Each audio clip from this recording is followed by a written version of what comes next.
أتيت من عبادك الصالحين. Ya Allah, sesungguhnya waktu duha itu duhamu, kecantikannya kecantikanmu, keindahannya keindahanmu, kekuatannya kekuatanmu, kekuasaannya kekuasaanmu, perlindungannya perlindunganmu.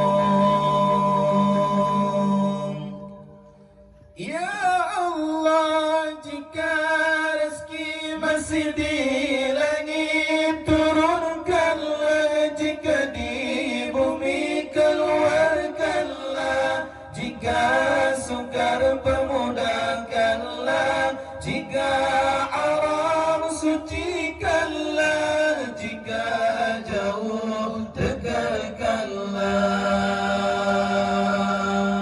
Berikan waktu duha, kecantikanmu, keindahanmu, kekuatanmu, kekuasaanmu, limpahkan kepadaku segala yang engkau telah limpahkan kepada hamba-hambamu yang soleh.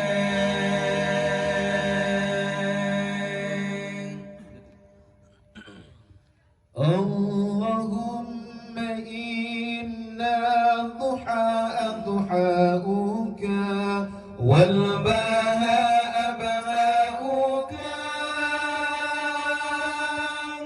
wal jamala jamaluka wal quwwata quwwatuka wal qudrata qudratuka wal ismata ismatuka.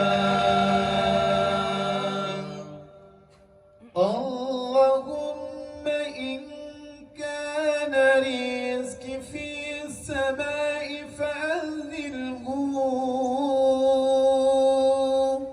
wa in kana fi al-ardi fa'akhrijhu wa in